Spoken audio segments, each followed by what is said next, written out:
Di po ba? Sa lahat ho ng nanonood, no? Kailangan po, no, para pagka kayo ginawang reference, dapat alam ninyo na reference kayo. Sinabihan kayo nung tao. For example, ako, manghihiram ako sa Ola. Dapat sasabihan ko si Pedro, pare, ginawa kitang reference, baka may tumawag sa iyo. Ha? Dapat ho, ganun, alam niya or alam ninyo na kayo ay reference. Hindi po pwede na wala kayong alam na ginawa kayong reference. O di ho ba? Ganyan kabobo yung mga bugok na online lending apps na yan. May nagtanong sa akin, Boss Ray, may tanong po ako. Di pa po ako past due, pero yung mga contacts ko, nag-send na agad sila at sinasabi na sila sisingilin dahil ginawa ko silang reference daw. Ito po ang olang at imbis na kausapin ko po sila at mag-settle ng payment, nadismaya po ako sa ginawa nilang aksyon. Dapat ko pa po bang kausapin sila sa ginawa nilang pamamahiya agad sa akin na di pa man ako due date?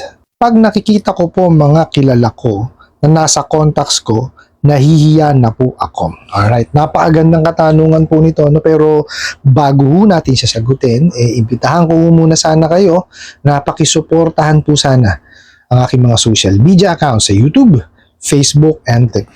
Okay. Bago po ang lahat, nagpapasalamat po ako sa inyo, no? At kasi kahit papano po medyo lumalaki na po yung ating community, no?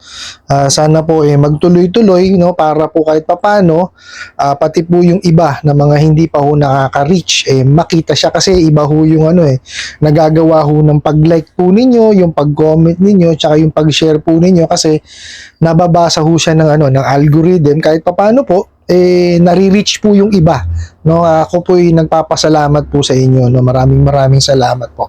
Okay po, sagutin po natin itong pinadala nyo pong katanungan. Okay, sabi nyo nga po, hindi pa kayo past due or hindi nyo pa due date. Okay, nag-send na po sila, no, sa inyong mga contacts, no, na sila ang magbabayad. Sinisingil ho pati yung mga nasa contact list nyo dahil ginawa nyo daw silang reference. O, nakita nyo. Ito ho ang napakaliwanag po ito na wala silang kaalam-alam sa paniningil. Okay? Kasi nakita nyo ho, wala pang due date. No, hindi pa nga kayo past due. Bakit kayo sisingilin? O di ho ba? Sila ho mismo ang gumagawa ho ng paraan, no, para sila ho hindi sagutin, no, hindi sila entertainin, no, at hindi rin sila bayaran. Sila ho gumagawa niyan. Hindi ho sa akin nang gagaling yun, sila. Diba? Kasi eto wala pa due date. Bakit kailangan mong perwisyuhin yung ibang tao na wala namang kinalaman dun sa utang? Di ho ba? Kasi ito lang yan ang paniningil po, no, ganito yan. Sino ho ba may utang? Di ho ba? Kung sino yung may utang, yun ang kausapin mo. Yun ang singilin mo. Hindi yung dadaan ka sa ibang tao. Di ba? Kasi hindi paniningil yun, pamamahiya yun. So, shaming ang ginagawa mo. Di ba? Abusadong online lending apps na kolektor ko, no? Sa tingin mo, tama yung ginagawa nyo. Oh, kala nyo, kaya gagaling nyo. Ala naman kayo napatunayan. Di ba? Baka magaling pa yung anak ko maningil sa inyo Oh. 'Di ba? Hindi ho nakukuha sa yan, hindi nakukuha sa papahiya mo, hindi makukuha sa lagi kang galit, 'di ba? Kayo lang magkakasakit niyan. 'Di ba? Kasi tingnan niyo, ano sabi nung nagpadala ho ng mensahe, 'di ba? Tinabangan na. Hindi na kayo kinausap. Hindi na rin siya tinabangan na rin siya magbayad. 'Di ba? Kasi ginagawa niyo mali. Hindi naman yung tamang paniningil. Actually, tingnan nyo, dapat nagbibigay pa lang kayo ng ng reminder. Di ba? Kasi nga, ito sasabihin ko sa inyo. Bakit kayo dapat magbigay ng payment reminder? Kasi hindi nyo pinaintindi doon sa mga kliyente ninyo kung ano yung kanilang responsibilidad. Tama? Kasi kung sinunod nyo yung the Truth in Lending Act, Malalaman ng kliyente yung kanyang responsibilidad. Hindi nyo kailangang i-remind. No? Kasi alam niya yung responsibilidad niya. Tsaka kung yung termino nyo, hindi 7 days, yung natural na termino, baka sakaling nabayaran kayo. Totoo po yan. Kasi nga, hindi naman kayo normal, puro kayo abnormal. Oh. Diba? Ito lang ho sasabihin ko sa inyo, hindi ho lahat na nagpapautang ng online, ola. Okay? Kasi may mga kumpanya po na registered online lending platform. Ang ibig sabihin po na registered online lending platform, pwede po silang mag-conduct ng advertisement at ng loan using online. Okay? Po pwede ho yung apps or web-based. Okay? So hindi ho lahat ng nagpapahiram online online lending apps. Okay? Kasi akala nila ganun-ganon, no? Kaya sinasabi ko sa inyo, nasasanay po yung ating mga kababayan sa katarantaduhan nitong mga abusadong online lending apps na to. Akala ho lahat ng mahihiraman na online, online lending apps, hindi po.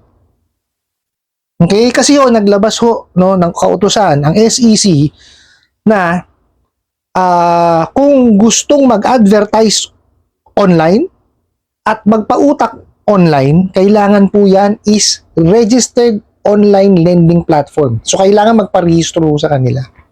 Okay. Sa ngayon po, hindi na ho sila nagdagdag ng mga kumpanya na binigyan po nila ng tawag dito ng kakayanan na makapag-advertise at makapagpautang online. Okay? So nabawasan na ho 'yan. Hindi na ho madadagdagan niya kasi wala pa ho kautusan ulit ang SEC. Kaya ho yung mga ibang online lending apps na nagpapalit ng pangalan, illegal ho 'yan. Kasi kung wala yan dun sa listahan ng registered online lending platform, pag wala ho siya dun, illegal yan. Totoo ho yan. Marami hong ganyan ngayon. Okay, kaya ho kayo, titignan nyo po dun sa listahan ng registered online lending platform po. Okay, bago kayo makipag-transact sa kanila. Okay? Nandyan po sa description box sa aking YouTube channel, yung listahan po ng registered online lending platform. Nandyan din po yung mga listahan ng mga registered lending companies, registered financing companies. Okay, lahat po ng information na kailangan yung makita sa SEC, inilagay ko po lahat ang link sa aking description box. Okay? Ginawa ko na po ito para hindi na ho kayo mahihirapan. For example, may topic po ako regarding sa ito po, registered online lending platforms. Punta lang po kayo sa description box ko, sa aking YouTube channel, i-click nyo siya, lalabas na po doon yung mga kumpanya na binigyan po ng pahintulot ng SEC na makapag-transaction using online. So po pwede yan through apps or through web. Okay po, pwedeng mag-advertise at pwedeng magpautang. So sila lang po. Okay? Para lang humaliwanag ha. Kasi yung ibang mga abusadong online lending apps na nagkaroon ng kumbaga tinanggalan ng lisensya, tapos yung iba po sinuspinde, nagpapalit lang po ng pangalan. Okay? Marami ho yan. Pagka ho kasi pinalitan ng pangalan, dapat ho yan kahit tawag dito, binigyan ho ng pahintulot ng SEC. Pag wala ho siya dun sa sa listahan ng registered online lending platform, official po yun, hindi ho siya legal o hindi siya legit. Illegal yun. At marami hong ganyan ngayon. Okay, yung mga datihan na na mga ola na tinanggalan po ng lisensya, tapos yung iba po na nakasuspinde, ayan, pinalitan lang po ang pangalan. Nakita nyo po kung gaano kabugok yung mga yan? Di po ba? Tinanggalan ka na ng lisensya, nagpalit ka lang ng pangalan. O, di ba? Oo, nandun na ako. Yung kumpanya nila is ano pa rin, nakarehistro pa rin as lending company. Pero, hindi na sila pinahintulutan na makipagtransaksyon through online. Kasi wala na sila dun sa ano. Kaano lang po nun, update lang po ng SEC, no, yung registered online lending platform.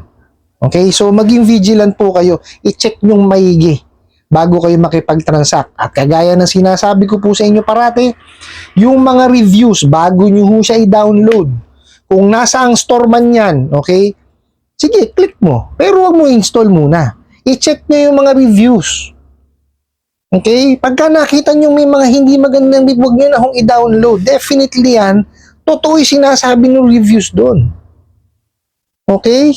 Lalo kung may harassment na involved, wag nyo na hong ituloy.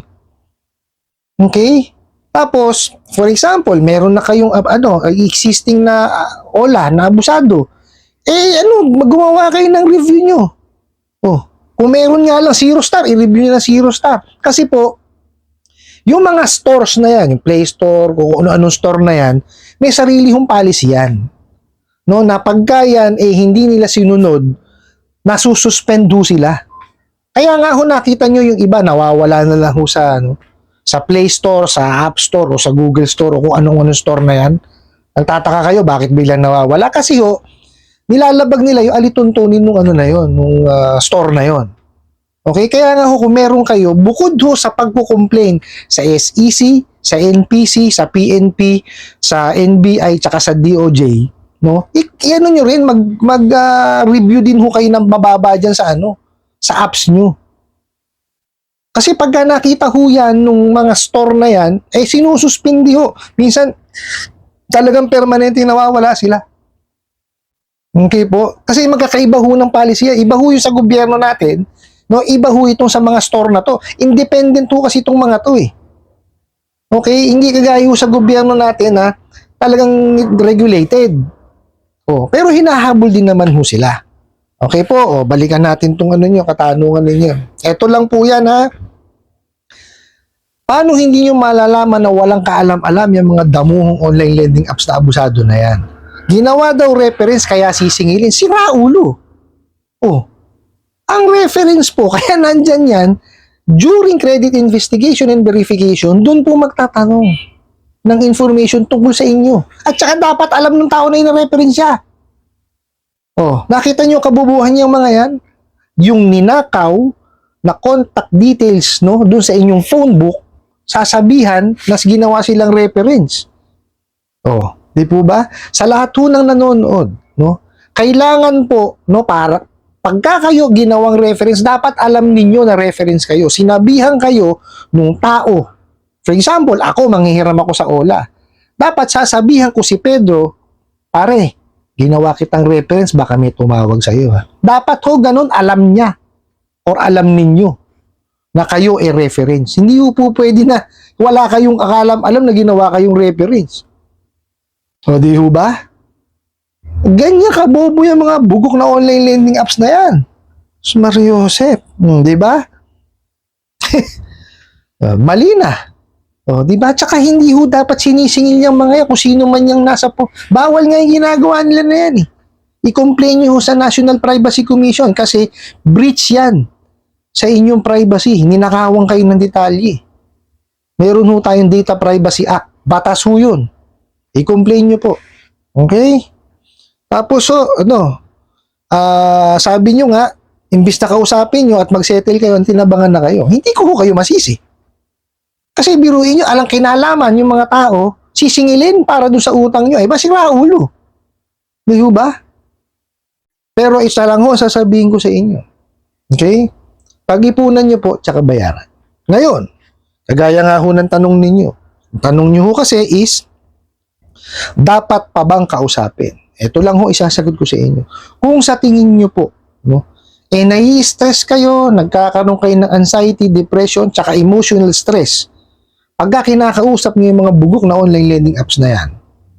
Okay? Online lending apps po hindi po yung online lending na yung ibang kasi ito pong mga bugok na to, online lending apps lang po ang gumagawa niyan. Okay?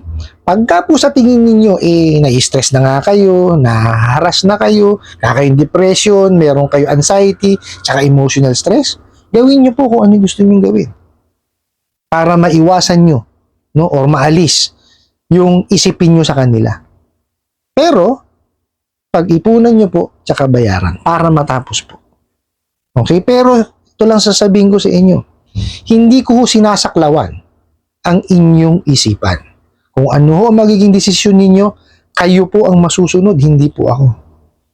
Okay? Iyan po ang lagi ko sinasabi. Huwag ho kayong papayag na may ibang tao, no, nasasaklaw sa inyo, sa inyong desisyon.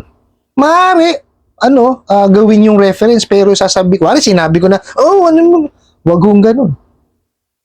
Gumawa ho kayo ng sarili ng desisyon. Binigyan ho tayo ng ating Panginoong Diyos na sarili nating isip at puso. Gamitin po natin sila. Kung ano po sa tingin ninyo, nararapat nyong gawin para ho maiwasan kung ano may nararamdaman po ninyo, kayo po ang masusunod. Wala hong ibang kahit sino man tao ang dapat sumaklaw sa inyong desisyon. Okay po? Tapos, sabi nyo nga, pag nakikita nyo yung mga kakilala nyo na nahihiya ho kayo, well, yan ho ang gustong gawin ng mga bugok na online lending apps, na ipahiya kayo. Okay, so ang pinakamagandang gawin nyo po dyan, kontakin nyo po yung inyong mga nasa contact list, no? Sabihin nyo sa kanila na nagipit ako, nakahiram ako sa online lending apps na ganito, hindi ko alam na ganun pa sila magtrabaho. Maiintindihan ho kayo niya mga yan. No, kasi kalat naman ako katarantado nitong mga abusadong online lending apps na to eh. So maiintindihan ho kayo niyan. No, wag niyo kasi pagka ho nahiya kayo at kasi pumapasok sila sa isipan ninyo eh. 'Di ba? Kayo lang din ho ang matotorture. Mawawala ho yung dati yung ugnayan ng tao na to. Hindi niyo naman ho kasalanan 'yun. Nakita niyo, sinabi niyo nga hindi pa niyo due date, pinahiya na kayo. Hindi niyo kasalanan 'yun. 'Di ba? Wala hong sino man ang po pwedeng ipahiya kayo. Meron ho kayong karapatan. Lahat ho tayo may karapatang pantao. Okay, tatandaan niyo ho yan. Walang sino man ho ang po pwedeng ipahiya kayo kahit kahit kaninong tao. Tandaan niyo po yan. So, pakiusapan niyo na lang ho sila. Manghingi ho kayo ng sorry. Hindi ho kababaan ng, kumbaga, hindi ho mababawasan ng pagkatao niyo pag nanghingi ho kayo ng kapatawaran. No? Unang-una, hindi nyo naman ho kasalanan. Kaya lang, pag nagpakumbaba ho kasi kayo, nanghingi kayo ng kapatawaran, maintindihan kayo. No, nung mga nasa contact list na binastos nitong mga bugok na online lending apps na to. Nabubulol na ho ako. Sensya na kayo, medyo pagod na ho ako, no? Ganun ho lang gawin niyo, manghingi kayo ng paumanhin at maiintindihan ho kayo niyan, no? Kasi sa panahon ho ngayon, dapat tayo nagkakaintindihan eh. Di ba? Huwag na ho natin anuhin yung Kaya nga ho ako, nakita nyo, di ba? Lagi kong sinasabi sa inyo na walang ibang po pwedeng sumaklaw sa inyo. Okay? Kayo lang. Okay? Kung ano sa tingin nyo, ang tama, gawin po ninyo. Okay? Kasi yung mga abusadong online lending apps na yan ang may mali eh. Kung ginawa ho nila yung kanilang dapat gawin, sabihin sa inyo, di ba? Inform kayo, hindi kayo magkakaganyan. No? Hindi ho kasi hindi tama yung ginawa nila eh. No, pero meron tayong obligasyon na bayaran yung nahiram ho natin sa kanila. Okay? Para ho kahit papaano maibsan yung kasi iba ho yung walang iniisip eh.